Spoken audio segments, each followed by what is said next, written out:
আমি বাকি কন্টেন্ট ক্রিয়েটরদের বলছি যারা রোস্ট করছেন, তারা এগুলো ভাবুন। শুধু তাদের এগেনস্টে রোস্ট করা বা আয়রনিক অংশকে স্ট্রাইক মেরেছে বলে আপনারা যে ভিডিও বানাচ্ছেন, তার বাইরেও একটু ভাবুন যে কিভাবে এই সমস্ত কন্টেন্ট ক্রিয়েটর, মানে সোকল্ড তিথি তুষারদের মতো কন্টেন্ট ক্রিয়েটর যারা ভুলভাল ভিডিও বানায় এবং তাদের এগেনস্টে কেউ কিছু বললে তখন তাদের বিরুদ্ধে এরকম স্ট্রাইক নেয় বা লিগাল অ্যাকশনের যে হুমকিটা দেয়, সোকল্ড থ্রেড কালচার, সেটাকে এবার মনে হয় কন্ট্রোল করতে হবে। অনেক হয়েছে।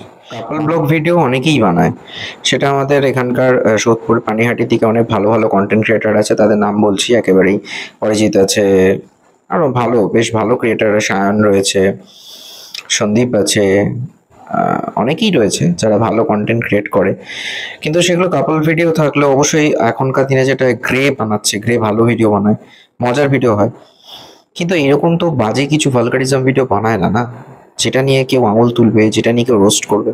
তাদের ভিডিওর কোয়ালিটি আছে, মানুষ দেখে মজা পায়। কাপল ভিডিও অনেক রকমের হতে পারে, সেখানে পজিটিভনেস থাকবে, প্রেম থাকবে, ঝগড়া থাকবে, মিষ্টি ভালোবাসা থাকবে, এইগুলো হচ্ছে কাপল ভিডিও। কিন্তু তার মানে তো এই নয় যে তাদের গোপনীয়তা বা তাদের এমন কিছু জিনিসপত্র ওপেনলি পাবলিক করে দেবো বা বাবা মাকে অসম্মান করে কোনো ভিডিও বানাবো, যেটা এই তিথি তুষাররা বানিয়েছে। এবং এই আয়রনিক অংশু এর এগেনস্টে একটি রোস্ট ভিডিও করেছিল, তারপরে তাকে 3টে স্ট্রাইক মেরেছে চ্যানেলটা প্রায় বন্ধ হওয়ার মুখে। কেন? এমনি ওয়েস্ট বেঙ্গল থেকে খুব সীমিত সংখ্যক মানুষ, যেহেতু একটা রিজনাল ল্যাঙ্গুয়েজ, তাই এই ভাষা বোঝা বাংলাদেশ এবং পশ্চিমবঙ্গে বা আসাম কিছুটা লিমিটেড এরিয়ার মধ্যেই চ্যানেলগুলো চলে, এটা বুঝতে হবে, কেন এটা হিন্দি বা ইংলিশ চ্যানেল নয়। তাহলে সেইখানে একটা গ্রো বা একটা গ্রোয়িং স্টেজে বা একটা ডেভেলপড চ্যানেলকে যদি আমি স্ট্রাইক মেরে তাকে বন্ধ করি, তাহলে বাকি চ্যানেলগুলোর উপর কি প্রভাব পড়বে? তার মানে কি বোঝাচ্ছে যে আমরা যা খুশি বানাবো, আমার এগেনস্টে বা তাদের এগেনস্টে কেউ কিছু করলে আমি স্ট্রাইক মেরে বন্ধ করে দেবো? আবার বলছি লিগাল অ্যাকশন নেবে। লিগাল অ্যাকশন বললেই কি নেওয়া হয়ে যায়? কিসের ভিত্তিতে লিগাল অ্যাকশনটা নেবে? একটু দেখাক তো ওদের পলিসি যদি থাকে যে ক্লিপিংস বা বাবা মায়ের নামে যদি কিছু বলে তাহলে আমরা তাদেরকে স্ট্রাইক দেবো। কই, আমরা তো সেরকম কিছু করছি না। তোমরা এরকম ভুলভাল ভিডিও বানাও কেন ভাই? লিগাল অ্যাকশন, চলো তোমরা কোর্টে চলো তো দেখি তোমরা কিছু করতে পারো নাকি। আজকে তোমাদের যে সমস্ত চ্যানেলের সাবস্ক্রাইবাররা রয়েছে তারা যদি এক এক করে আনসাবস্ক্রাইব করা শুরু করে দেয় বা তারা যদি রিপোর্ট ঠুকতে শুরু করে দেয়, তখন কি হবে? তোমাদের চ্যানেলটা থাকবে? একটা লিমিট, মানে বলে না বাঙালি জাত কাঁকড়া মতো, মানে নিজে উঠবে না কাউকে উঠতে দেবে না, এর একটা ব্যাপার। আর নিজে নিজে উঠলেও অন্যদের কি করে দমই রাখা যায় সেটা ভাবে। রোস্ট হওয়ার মতো বা সেটাকে মজা হিসেবে না নিয়ে সেটাকে এরকম ভাবে একটা ইস্যু বানিয়ে ফেলাটা কি খুব দরকার ছিল? আমি এই তিথি তুষারদের বলতে চাইছি। এবং তারা আবার সাফাই গাইছে যে বেশ করেছি স্ট্রাইক আমরা তুলবো না। কেন? কিসের জন্য? তোমরা কি খুব ভালো কাজ করো? তোমরা তোমাদের বাবা মা কাকিমারা ভালোবাসতেই পারে বা চুমু খাক, সেটা পাবলিকলি দেখানোর কি আছে? সেটা কি খুব ভালো জিনিস? সেটা দেখে কি তুমি বাকিদের ইনফ্লুয়েন্স করছো? আজকে যদি তোমরা ডিজিটাল ক্রিয়েটর হও বা সোশ্যাল ইনফ্লুয়েন্সার হও, কি দেখে তোমাদেরকে মানুষ ইনফ্লুয়েন্স হবে বলো তো? কোন ভালো জিনিসটা তোমার সমাজের কাছে একটা মেসেজ দিচ্ছ যে হ্যাঁ আমরা এই কাজটা করেছি, বাকি মানুষ অনুপ্রাণিত হতে পারে? অবশ্যই এখনকার দিনে সোশ্যাল ইনফ্লুয়েন্সার তো অনেকেই আছে, ঝিলম রয়েছে, প্রেরণা রয়েছে, এরা তো নাম করা ইনফ্লুয়েন্সার রয়েছে। অবশ্যই গৌরব রয়েছে, এরা ভালো জিনিস বানায় যে ভিডিওগুলো দেখে মানুষ অনুপ্রাণিত হয়। অরিজিৎ আছে। তোমরা কি বানিয়েছো বলো তো তোমাদের দেখে মানুষজন অনুপ্রাণিত হবে? এমন কিছু বানাও না যেগুলো সম্পর্ক, কাপল ব্লগ বানাচ্ছ যেটা হ্যাঁ কি করে সম্পর্কে ভুল বোঝাবুঝি হলে সেগুলো ঠিক করা যায়, সেরকম রেস্টোরেশন বা তার টেকনিক, মিউচুয়াল আন্ডারস্ট্যান্ডিং বা নিজেদের পেশেন্স বাড়ানো যায়, সেই সব বিষয়েও তো কিছু হতে পারে। একটা ম্যাচিওর কিছু ভিডিও তোমাদের থেকে আসা আমরা করতেই পারি।